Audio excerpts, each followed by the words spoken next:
This is It's a Gamble podcast where I talk with people who took a gamble in life and won to inspire others like you to take that gamble and invest in your future. I'm your host, Amari Gamble, and this is It's a Gamble podcast.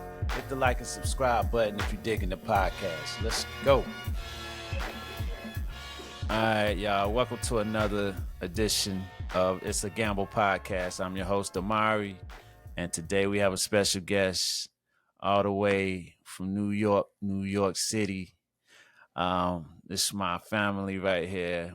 She been doing her thing for a minute, and I'm a fan first. I was a fan first, and to actually get to know her, it was like, it was a jewel. She's a jewel. Y'all give it up for my girl, Makeba Mooncycle. Oh, peace, everyone. How are you? What's up, Amari? I'm Peace, here. That peace. it's a It's gamble that's it. podcast. it That's that's it. it. It's a That's it. gamble podcast. Word That's up, where word we up. at. No doubt. So, for those that don't know, um, Makeba has worked with a lot of people. A lot of people. First, before we get into that, where were you born? Give me the early beginnings. Well, okay. I got an intricate life, and I think humble beginnings. I guess what you would call it. But I was born in Atlanta, Georgia. My mother and my father met in Atlanta. My mother's from um, Anderson, South Carolina, and my Wow. dad is from Macon. He was born in Macon, Georgia, I believe. And my parents met in Georgia, and my mother was at that time when they met in Georgia. My mother was living in Brooklyn, New York, um, and my dad drove all the way up to Brooklyn to get his woman. So Wow. she moved down. She moved down to Georgia. We lived there for like maybe 3 or 4 years, and then we moved back to Brooklyn. Okay. And then we lived in Brooklyn for a couple of years, and then we moved to Queens. Um, I went through high school in Queens, New York, at August Martin High School, and I moved back to Brooklyn when I was like 21, 22. Yeah, both. I could say both. Brooklyn and Queens have taught me a lot. I went through a lot in Queens, and and I think my growth um, came from my Brooklyn side. My dad always said, "I knew you was going to move back to Brooklyn." Um, a lot of people in New York always thought I had an accent, like a country accent, but I didn't stay down south a lot. We would come down sometimes. Maybe once every few years we would go down for a family reunion or something. But most of the time we stayed, in New York. So Word. hmm That's what's up. That's dope. What about your hip hop beginnings? Where did that start?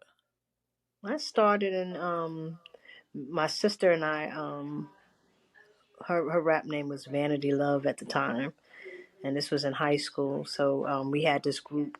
Um, um, it was me, my sister, my friend Carol, and another girl named Romilly. And we we used to write. Me and my sister used to write, and it was like pressure. My sister used to like, we're battling today, so write your best rhyme. So she was real intense. So um, she kept me on point for as that. But you know, just battling in school and in the auditorium or wherever we did. And then she graduated, and then I didn't do it as much after my sister graduated high school. Um, uh, After that, I think it was around 16 or 17. I started writing songs and rapping. I had my first producer. He lived on my block. His name was Sean, and the it's not a funny thing, but it's an ironic thing, that both my sister and my producer Sean passed.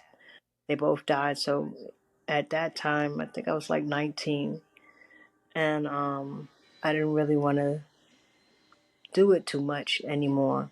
So I got into dancing. I went to college, and then I met a friend that lived in my dad's building in East New York, Brooklyn, um, and we started hanging out in clubs. That's where I met a lot of people like Peekaboo, bunch of hip hop people. You start meeting dancing, you know. You start meeting you see Onyx, Fredro and Sticky, you know. So, you know, life in New York and Queens and Brooklyn, you know, was an intricate path, you could say. So Yeah. yeah, after college, and I met Lin Q, who was ISIS. I met her in a club, and at that time, I think I had like an Anita Baker haircut at that time, and I wanted to grow locks, because I love Bob Marley, so I wanted to grow dreads, locks, and what did she put? She said, "You need to let me hook your hair up," or something like that. We met, and I think I ended up just getting braids, braiding my hair or whatever. But then we started hanging out, and that was my kind of like into this hip hop world, you know. Wow. That's Yeah. that's crazy. So you and Lil Q was part of the crew or whatever, Uh-huh. and you was still dancing, right? At that time, or Yeah, it went. we would it went really like once I met her, it's just like stuff went fast. Life was like, I dropped out of college, and I went I was in my third year of college. So I was like, dropped out. I couldn't afford it, really no more. I could have stayed, but I guess that music stuff, will have you really like, it'll push you wherever. I always say that God always had me traveling wherever He wanted me to travel. I Or can't say that was I meant to. I wanted to be a lawyer, I wanted to get into politics. So I don't think, after learning a lot about politics and economics and stuff like that, I didn't have the love for it that I did. I just felt like it was like it was a real hard battle to fight. So when I met Lin Q, she introduced me to X Clan, Professor X and Brother J, and from there I met Sonny Carson. So once I met Sonny Carson and X Clan and I got thrown into, I immersed myself into culture that I normally didn't get, because my family wasn't about Black Power or anything. It was, work, work hard, and it wasn't about, you know, um, like I didn't know a lot of things about like Patricia Lumumba. Like a lot of people grew up when their parents taught them and showed them a lot of things. I think we had a set of black encyclopedias that we had, and you know, the most that you knew about is and that you learned from school about your history, and Black history was um, you learned about Martin Luther King. You learned hmm about the Malcolm. peanut. The peanut. No, you didn't learn about Malcolm X in high school, and I didn't. Not no public school. You ain't learn about him. You learned about George Washington Carver, who made the Right. peanut, Yeah. and they didn't even tell you the The extent extent. the Yeah. extent of who he was. Like him creating the given the idea of a plant to Ford in order to mass produce cars. And every time I go into where I work, I look at that plant in a different light. Oh, All that stem from, they don't even understand that a soybean, the many different uses came from George Washington Carver. So right. um, all of those things, getting it was like a culture shock. And the first culture shock was when I was in college and you met all these different people. But then when I met X Clan, it was like ultimate. All I wanted to do was save my people and fight for my people. You know, my mom thought I was insane. And she thought you I was in a packed up cult, all. right? Yeah, she surely did. She was just like, "Yo, come home," and I was just like, "Out." It's like, no, And then I was never allowed to do much as a when I was young. My parents were real strict, so it wasn't Right, like I didn't have that. I'm running around, you know, doing crazy stuff. You know, right. we have fights in school and stuff like that, but it wasn't like no intensity. Like I'm hanging out, I'm doing drugs in high school. Nah. I might have snuck some liquor out of my parents' liquor bottle, me and my sister. But that's normal kid stuff we do. But nothing out of the ordinary. But when I was introduced to X Clan, it was like something was opened up in my heart, and that's all I wanted to do was learn and learn and learn. So I mean, all I started doing was getting books and reading. And I want everything that I learned, I wanted to share with everybody. So I would make, if I learned something, I would make a flyer, go to the copy, get to a copy machine, make a flyer and post it, something like that. That's wild. That And is then, wild. So hmm go ahead. I'm listening. no, go ahead. Go ahead. No, I was gonna Actually, say like with so you were part of the X Clan movement. Were you like in the videos and all that kind of stuff, or you was just more in the background? Because I know, like you said, no, you was rolling with Lynn, and she yeah, really was. She was ISIS back then.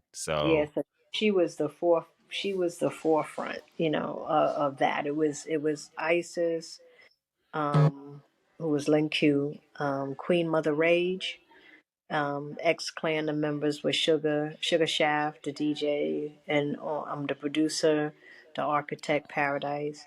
And then you had Brother J, the grand verbalizer, and Professor X, Lumumba. That was Sonny Carson's son. So, wow, and and at that time, they had other members before I got there. Like I think Darshik and Darshan. I think they were a rap group as well, like one of them.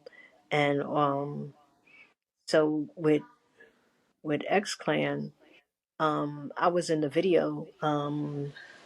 Which one?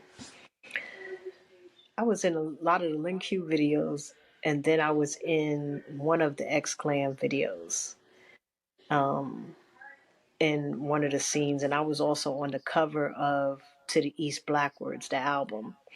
oh Um, wow, yeah, that's crazy. yeah, I yeah, go back yeah. and That I look at myself, and they were like, "Look at that." Some people say I look like my son. I look like my son. You know. what? No doubt. That's crazy. That's crazy. That is crazy. So from Lin Q, you end up connecting with another pioneer in the female hip hop game, MC Light, right? Yeah. Yeah. What happened there? It was a journey, and then I started representing Lin Q, and we was trying to get her a deal. So um, I was like, I think Light was having her album release party. Yeah.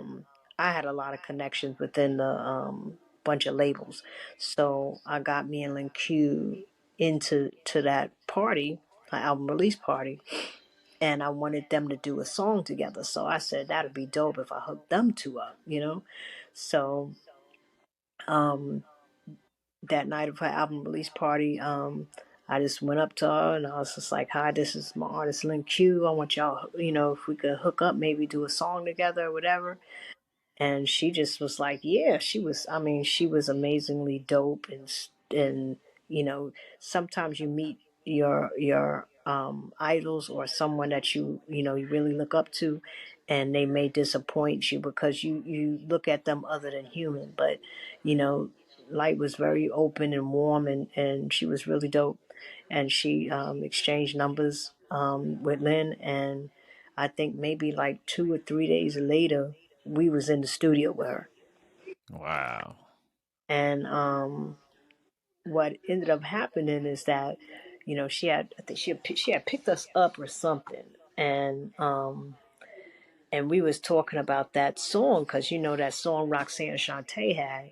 She had mentioned Lin Q in that diss record. She had a diss record dissing all Was female she rappers at the right? time. And so she had this Light and Latifah. She dissed everybody, and she dissed Lin Q in it. So I suggested, why don't you just do a diss record back? So me and Lin, I don't know if we hyped her up to do it or not, but she ended up doing it. Wow. And I think I'm on the hook, or Lin Q's on the hook. I don't know, but that song um, was dope. Light went in on that joint. And then after that, I think or the three of us was inseparable. After that, we just was started recording. I started getting soliciting beats for Lin Q's new project, and I was good at picking beats.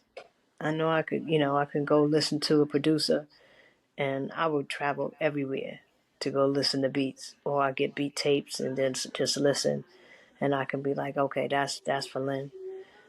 That was hot.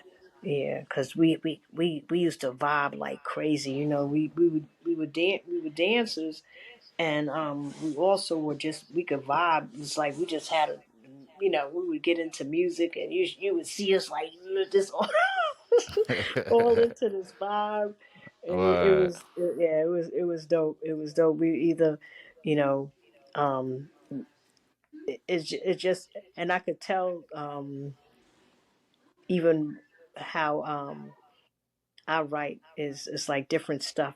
Like some people might vibe off of maybe the drum or something else, and I'll just find maybe it'd be something else, something different. But you've worked with me, so What? you see how somebody else might rhyme off of something else, and I flow with different parts of the beat. It depends, Right. on. Yeah. But it's weird to explain, but as my producer that um how I was and how I write was is kind of weird.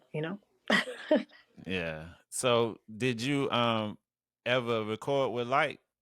Like did Yep. y'all ever you had a Yeah. track on one of or what it was on her Well, album or it was like a 12-inch or no, it was on her album, and we was you did like. Makeba Mooncycle back then or you had went by another name? Nah, I was Kink Easy. I had dreadlocks, so my hair, I didn't have to use them. You know how people was using beeswax back then or whatever. I just My hair was twisted and it locked by itself. I didn't have to use much. I think I used some Indian hemp to keep it oiled, but that was it. So I was like, Kink Ease, Oh, that easy. was the name. Okay. Yeah, Yeah. Kink Easy. Yeah, Wow. and yeah, that was funny. I had to come up with a rhyme name. That's kind of So, dope though. That's kind of uh, dope. Yeah. King Easy. and Okay. Yeah, that's and crazy. yeah, and that time, it was like um I had started my locks, from nothing, and then it was just like it was there. But yeah, at that time, I think we was working on Light's album, that whatever that album is. I think it's Ain't No Other, and it was It was Ain't No Other, and it was we was doing hooks. We was and then we did the song Hard Copy, and that was on the Roughneck album. I was in the Roughneck video. Um, and Backspin. How I got really, I think, got into it is Backspin. He made the beat. I think he did like maybe 3 or 4 albums on. I mean, 3 or 4 songs on Lights. Ain't No Other album, and then he also was doing work with Lin Q for her. Because by that time, um, we were able to solidify a deal with Rough House Columbia for Lin, and Fuji's was on that label as well.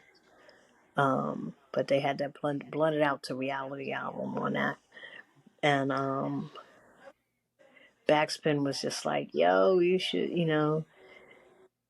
me, Lin Q, and like sat. We was in a car, and then we came up with the idea of one rhyme, and all of us doing that one rhyme to fit us. And Lin Q wrote that verse, the original verse, and then we all took that verse and then made it our own.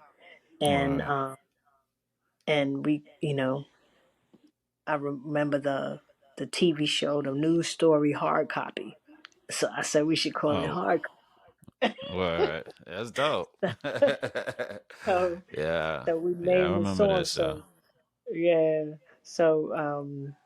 so we named it Hard Copy. And when we went to record it in the studio, like Backspin, I credit him for, because I'm going with these vets. I ain't never been in a real studio before. This is my first time, so I really, um, they gave me a lot of encouragement. Um, Right. he was just like I was, and then so who was in the studio at that time? It was Nefertiti. Remember her? Oh yeah. Yeah, Nefertiti, dope, dope. And I was like, Neff, if I sound whack, it ain't that hard to come up with something. Just make sure you come in and you could do it. Cause if I'm whacked, I told Backspin just take me off of it.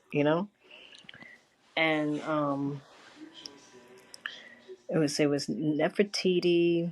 I think it was Chucky Booker, Wow. and yeah, Chucky crazy. Booker? Yeah, he was in the studio that day we recorded it.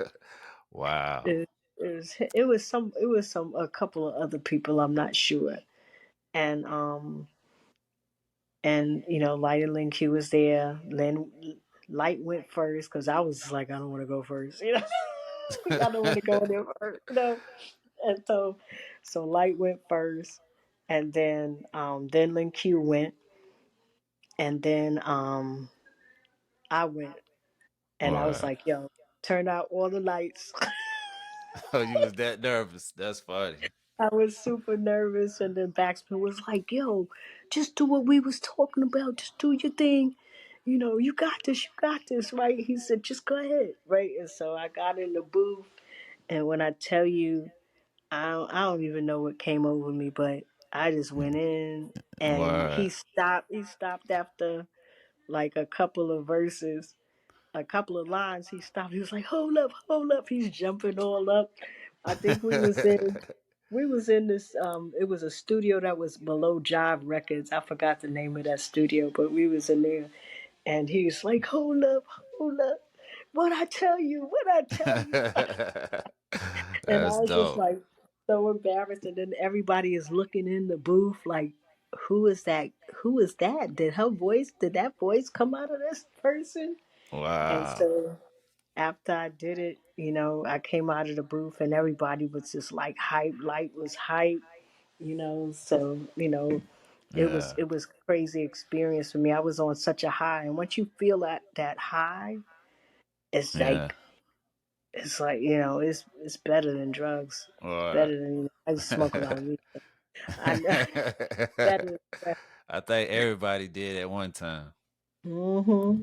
And Yeah, that's yeah, but it was the best experience I ever had. It was dope. Then crazy. Yeah, and So then go ahead. the I'm listening. the performances after that, because that was on Light's album. So Light had us performing with her when she was promoting the album. So we performed on BET, and we was like one of the top 10 performances on BET. Remember when they had them performances and they would be like the top 10 live performances or whatever? Oh, I forgot. what? Oh yeah, we was our performance of Hard Copy was one of the best, and then we performed for Light's album release party for that same thing. And I remember Ralph McDaniels coming up to me and was just like, "Yo, I don't even believe that was you." And everybody from What? then on, yeah, they were just like, "Wow, that's incredible." But we had a plan. We had a company called Duke the Moon, and we had a plan that it was Light, then Lynn, and I wasn't really thinking about like really doing it because I was focused on the company, focused on the artists that we started working with. So I really wasn't thinking about I'm gonna do my thing next or whatever. It was, let's go on to the next thing. We got Right. to finish Lin Q's album. We got at that time Light she locked in on a crisscross tour, so we was going out with her, and we were supposed to since Lynn had her single on Columbia, we was going to incorporate the song Hard Copy, and then let Light was going to let Lin Q perform during that time.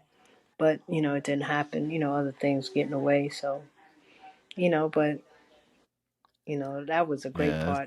time of my life, Oh, man. I yeah. It I sound think like it. yeah, I think Light, because she gave me the opportunity when she didn't have to. You know. What? Yeah. So I'm jumping a little bit, but All right. where after that, how did you and to live Kwali connect? A friend of mine, named Omari from Cincinnati, he brought Talib up to my office at Duke the Moon. Um, we had an office inside of First Priority.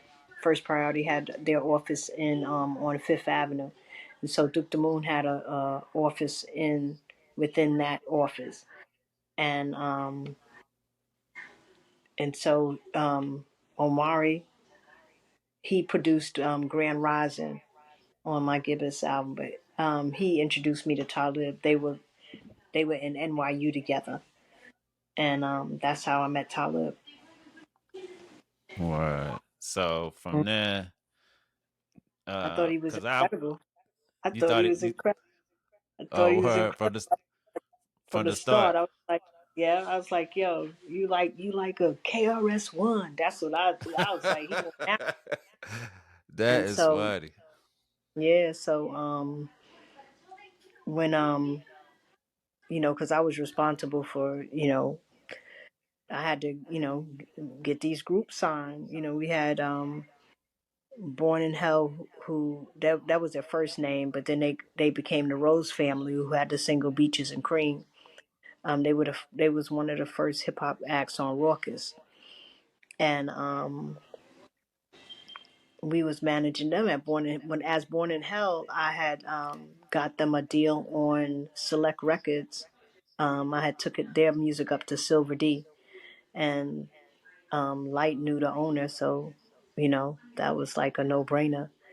And then we had another group from Queens called Bamboo, Mr. Magoo, and he was a producer for that group.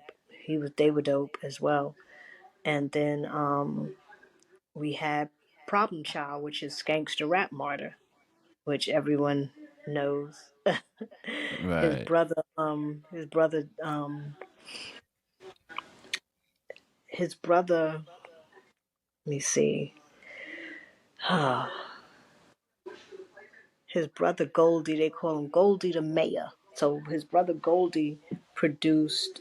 Das Effects first single, I believe. Don't quote me, but I believe that was, the Das Effect. I think that was Goldie. But he produced a lot of people. Queen Pen. Goldie was the dude. He was that dude, and he had like a it was Bad Boy International. He also played DJ. He was a DJ, bad reggae. One Okay. like Right. Sting Yeah. International. Right. Yeah, Bad I Boy got and you. Yeah. High Power. But his brother was the producer for them. Him and George. And I wanted to bring in Talib, but I guess we were focusing on that. At that time, I think we was it was some reason why Light was like nah with him, but I would not. I didn't want to. I was like nah. He's dope as hell. So I kept on working with him. You know, Word. introduced him to Goldie and George. He worked more with George, but that was the production team down there, Goldie and George. But he worked with both of them at one time. If I'm not mistaken, I could be mistaken, but it was so much going on, and I would I'm young, I'm in my early 20s, and I'm just like all over the place, you know, and then you would think like Yeah. you would have a car. I'm taking the train everywhere. So Word. you, Word. I'll be up in the Bronx. I'll be up in the Bronx and this place, that place, just all over the place doing. And then some people want to meet after the light thing. Some people wanted me to do verses. So I started. Somebody wanted me to do something. I go this place and try to do it. So, Is but this the during this time have you become Makeba Mooncycle, or you still were I was still, kind of yeah, kinkies? I was still kinky, but I didn't know because I didn't know. I wasn't really doing music. I wasn't doing it. I was more focused Developing on artists. developing artists at time and hooking people up if people needed anything. Artists come down. So I guess I didn't become Makeba until Duke the Moon broke up. So once Duke the Moon broke up, I went and I was dealing with most of the groups, still. And I started studying with Shabar in the Nation of Gods and Earths. So that time I was more studying, more into studying and stuff like that. Mm-hmm. And then I didn't get Makeba Mooncycle until I hooked back up with my bro, until I hooked back up with Prodigal. And Okay. And and for those that don't know, Prodigal Son is the bro she's talking about, and that's her brother. And Sons of Man, Wu Tang affiliate, Wu Tang family. And what's funny is before I met you, he used to be in Colombia a lot, and yeah, he was down with one of my boys, and yo, them boys were wild. There was some wild dudes, but yeah. I, And I used to play on beat. I used to play on beats back then, and this was before Sons of Man. And once mm-hmm. once I saw that, I said, "Oh my god!" I said, "Yo, that's my man." But I didn't even know you yet, and that's Uh-uh. crazy because I Yep, think you was in New York back then, and he yep. went back up. He went back up, and And because he that's was in because he was in Colombia, and like I said, the dudes he was running with, uh, I, I know them. yeah, I know. yeah, the dudes he was But running, and that's my family, and them they were some dudes. They were dudes you don't, you know what I mean? They was on some next. So yeah, but shout out to Prodigal. Yeah, yeah, and he's a good dude. He's a no good doubt he dude. came a long way. I'm proud. I'm proud of his. I mean, he did it. He did it. I saw Yeah. him at Jack the Rapper. I was like, yo. And he was with the RZA. And the RZA, he saw me. I'm over there trying to talk to him, and RZA was like, yo, come on, son. I was like, yo, this dude done made it.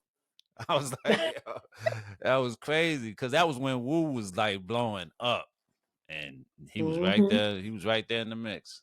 Right. So, He was right there.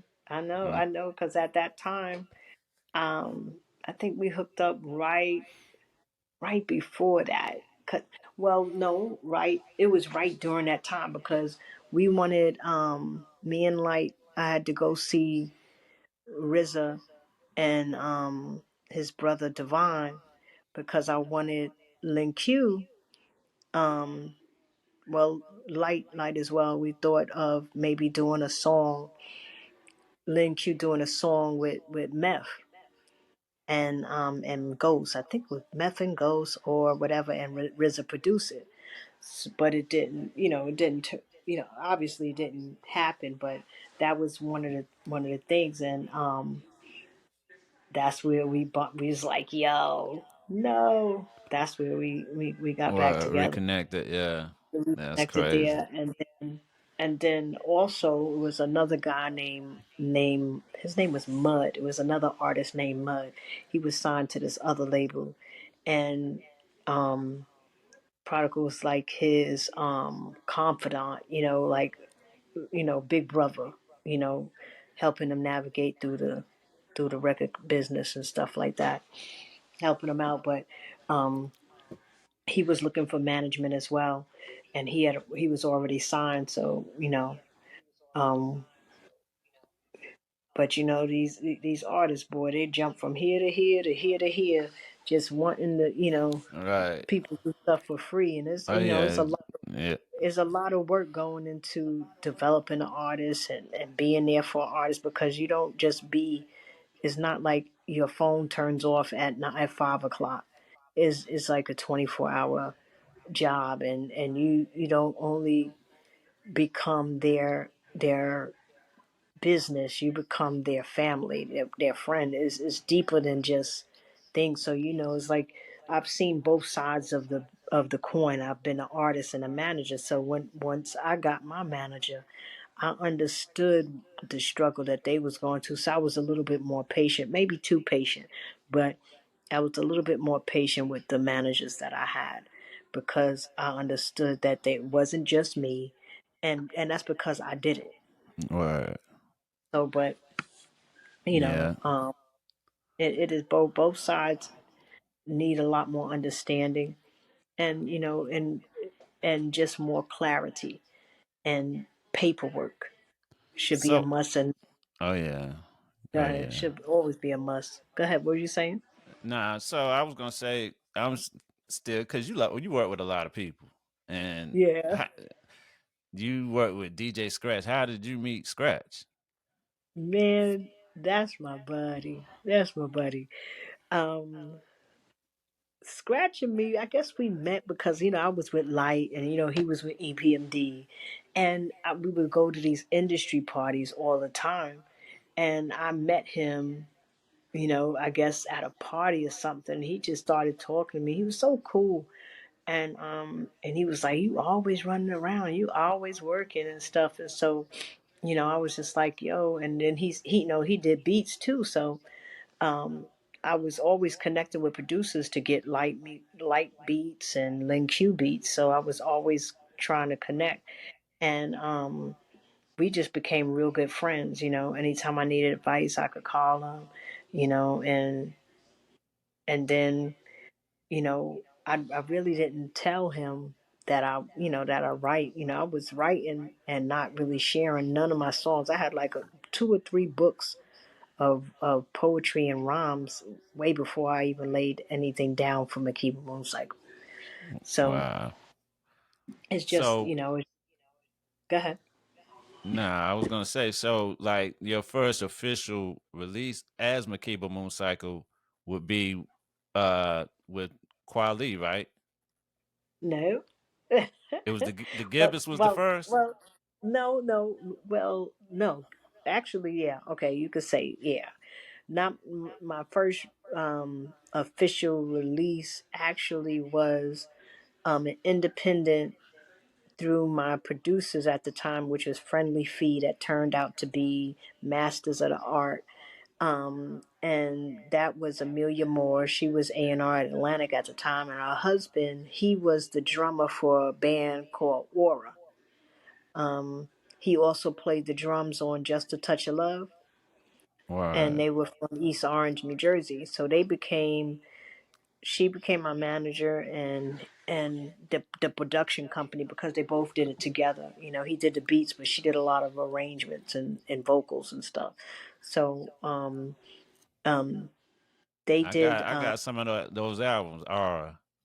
yeah, like they had Yeah. this. It was, I think, Records, I think it was called, and I had a single out.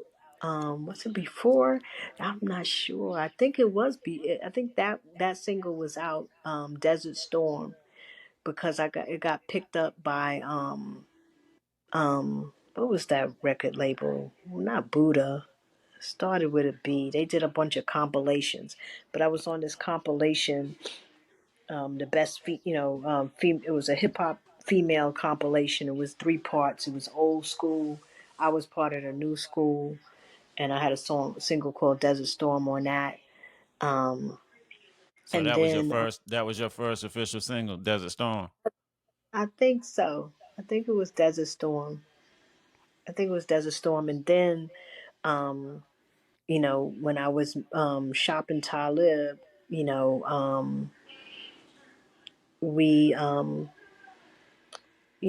the raucous situation. And then, from his raucous situation became, I guess, this Mary Joy Recordings approached him about doing a song, and or I don't know how it came to be, but I did the song, and Jay Rawls gave him the beat or whatever. I don't know how, but then I got to do the song with him, Word. and we wrote the song, and we recorded a couple of different places. But I remember Jean Grey being there. Jean Grey and Ocean. I think she was in a group. The group she was before she became solo. She was in a group with this dude named Ocean. It was her. Forgot the name of the group. So long ago. Yeah. And That's the and Lunchroom Classics joint. yeah, we recorded that at their studio, I think, with their label. And then Yeah. think we went out again because we was going to do a whole little thing, and we went out to Cincinnati. He had a show. Talib had a show out in Cincinnati, and we went and recorded some more songs.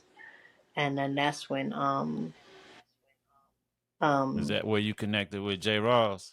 yeah, that's when we connected with Jay Rawls. He opened up his home, and we stayed with him, and we recorded some. We recorded. I recorded a I recorded a solo joint with High Tech, and then I recorded some songs with I think we did 2 songs.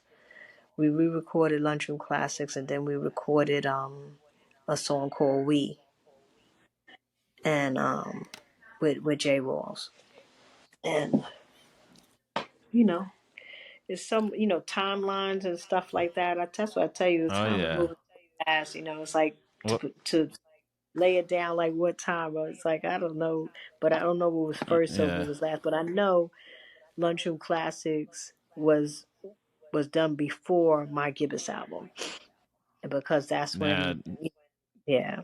that I discovered you on the Gibbous because I was a Oh, big you J. did? Ross. Yeah, that's the first time I had heard you because Oh, I was a fan of J. Ross and Jay Sands, their group, huh. Yeah. and anything J. Ross was doing, I was like, yo, J. Ross was like my dude. I was like, yo, I love his beats. And shout out to J. Yeah. Ross. I got to meet him finally, and we took a pic and everything. Well, Dude he was was cool. down here. He was Yeah. down here not too long ago. Oh, word. Yeah. Shout Yeah, out I to was J. like, Ross. yeah, I was like, man, when you in here, you Yeah. have to. He went to some records. He a He good went record dude. shopping. Yeah, definitely a good Oh, dude. okay, no doubt. Yeah. So, but yeah, I was a fan of his work, especially the like I said, the Black Star and all that, but your joint Mm. was it was like a hidden gem. I- Those that ain't Wow. never heard the yeah, the Gibbous is where'd you get that type where did that come from? Um, because my name is Mooncycle, and I was just like almost a full moon because it's like the beginning.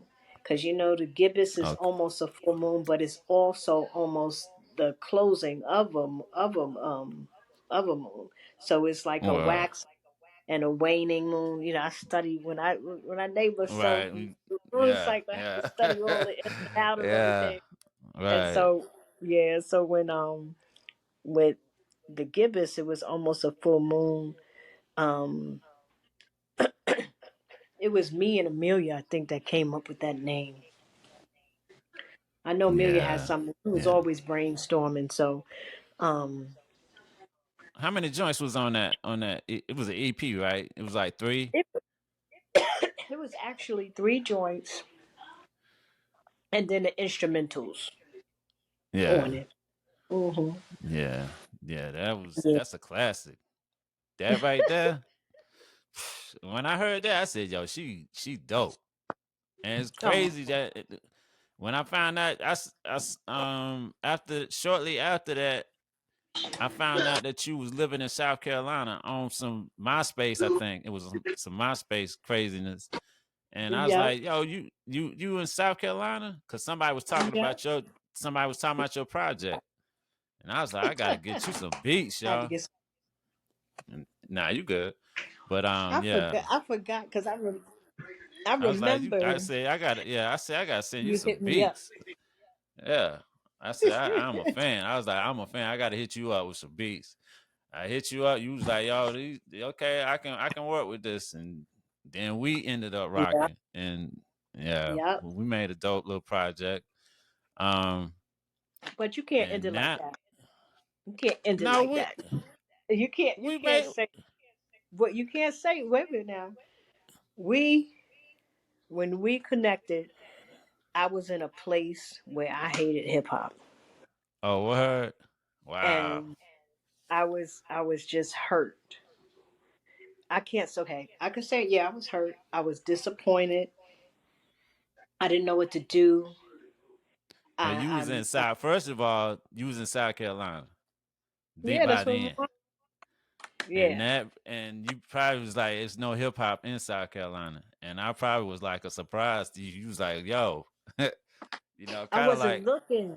I wasn't looking yeah, for yeah, it. true. You So wasn't. I think that when and like I say, everything happens for a reason. When you hit me up, and I was just like, whatever. Yeah, yeah. That's But what I when you said. sent When you, me, but when you sent me the beats, and you was like, and you was real about it, it's just like, yo, I'm here, and I was like, well, I think you came and got me, I think, and then you took me yeah. to some to I think it might have been Dave's crib, probably. I think it was a White House. It was right. Yeah, It was a Dave big. had the, yeah, yeah. Dave Yeah, had the old crib. Dave Black, shout out yeah. Dave Black. Mm-hmm. Dave Whack. Leave it below. That's my dude, Dave Whack. Baby Nah, Blue. And but yeah, Dave Black is the uh I call him the he almost the RZA, but it's actually a dude named Al that mm-hmm. in this area that introduced everybody. Al was the RZA for this area for South Carolina because he brought Oh. everybody. He brought me to Dave Black. If it wasn't for Dave Black, honestly, I wouldn't be where I am with the music because he had the equipment. I was on some Fat Albert shit back then, and I ain't know how to do whatever. Mhm. But at Dave's house, that's where everybody was building. So Dave had the crib. But It yeah, was dope. yeah. It was So it was a dope. It was a yeah, crazy dope vibe, yeah, yeah, and yeah, yeah. We and rocked it. We yeah, we we did we because you rocked it. we put together. You put I mean, that. that project was so slept on. I mean, you killed it. Yeah, You killed and then the not beats was only banging. Everything. everything, the way you put the snippets together, and That was a everything yeah. was everything Yeah. was dope. For though, is it on I Is it still I didn't on even. streaming platforms? Yeah, it's still on streaming platforms. It's still on and all that Yeah, independent I didn't even stuff. know. I don't even know I, if that's still around. But yeah, and they still host Earth Power at Earth Power, word. and Yeah, that's the name of our thing. And it was right. just like Yeah, it was yeah. true. It was truly dope. Truly Yeah, dope. yeah, yeah. It was I, crazy. it was an honor to work with It you, was a yo. You a Yo, big, somebody you. trying to sell it for like $75 Oh, word. That's on crazy. I this mean, yeah. this Like I something. said, you a dope MC, and Thank um, you. you And you're still a dope doing your producer. thing. Thank you, thank you, thank you. You still doing your thing. You got a Yeah. couple projects out right now. Yeah. After I think like what is 2020, I started Skanks, the rap martyr. He started a crew called the Bangkok Family. They got a documentary getting ready to drop, and he was just like, "Yo, you always was there," and he said, "I'm not gonna let you stop." He said, "You still got something to say," so he just always felt like I needed to get me out, and I always said that I only need people to listen. It's like even though we had hidden gems, it was just like when you even just it's hard when we at the 50th anniversary, right? And people are people that I rocked with, or I was on an album with, or did stuff with. I did a lot of stuff. You still feel like you're not accepted or in that where someone would be like, oh, that's a hip hop person. It's like I'm a part of history, Word. and but it's still like you're not getting recognized as such. And yeah, it's like it kind of like it hurts a bit. It's very disappointing that you really, you know, it'll have you questioning your skills. Like, yo, Nah, am I, you trust me. you know, You got your part. I mean, for me, like I said, Quali, I'll watch his podcast sometimes and he'll bring your name up. He'll be like, he was talking to John. What's my man name from the Fugees? John John. Forte. Yeah. He's talking about how y'all used to hang out and your spot was the spot. So you played a part in hip hop. Mm, You yeah, got your place and you introduced me to Quali. You know what I mean? yeah. So and you know what I mean? You I remember definitely, that. yeah, you You met definitely. Common. You met Common. Was it Common that night? No, Nah, or was it? It was Erica. Erica Badu. She was no, it there that wasn't. night. I don't know if it was Erica. I think I just met. I remember meeting Quali and Smith. What's the dude? His manager, Corey Corey Smith. Smith. Yeah, Corey Yeah, Smith. I remember meeting him. dope, Yeah, dope dude. Corey. he was a good dude. Yeah, but yeah, you got your place in hip hop, yo. So don't ever think that you don't or didn't contribute because you still rocking it. Like I said, you got bars. Cats, it's a lot of cats that can't mess with you to this day. So Thank you. yeah, you a beast with it. I ain't even knocking that. I told you, So I told you, like I said, it's female. They try to, and y'all really killing it right now. The females in the game. I mean, it might not be the type yeah, of hip hop you listen to, but the females are winning right now. but it's like how the cycle was because when um when I was up, it was Light, Latifah, Yo Yo, Rage. It Money was a Love, whole yeah, Moni Love. It was a whole genre. Sweet Tea. You know what I'm yeah, saying? It was the Antoinette, whole genre. yeah, you're right. The Conscious Daughters. We can go Yeah, it on was, and on. It yeah, was you know um yeah. what was my Conscious Daughters? It was T Love from T Cali, she was Love. dope. Yeah. Yeah, it was so many dope female groups, Mm-hmm. artists out there like it is now, Mm-hmm. and they was making a mark. Yeah. Now, yeah, it's the same surge. It's just a different feel, but you still have all of those what they say underground artists that are doing it. You got Queen Heroine. Nejma Nefertiti, you have Afro, you have Indigo Phoenix, you have Star, you know, Yeah, it's still a movement. Yeah. yep, Mum Fresh, you have her, um, Ty Phoenix. Word. Yeah, Oh yeah. Scratch just did a song with her. Word. That's dope. And you And you just did a joint with Dame Grease, right? no, he gave us a track, so it's not done yet.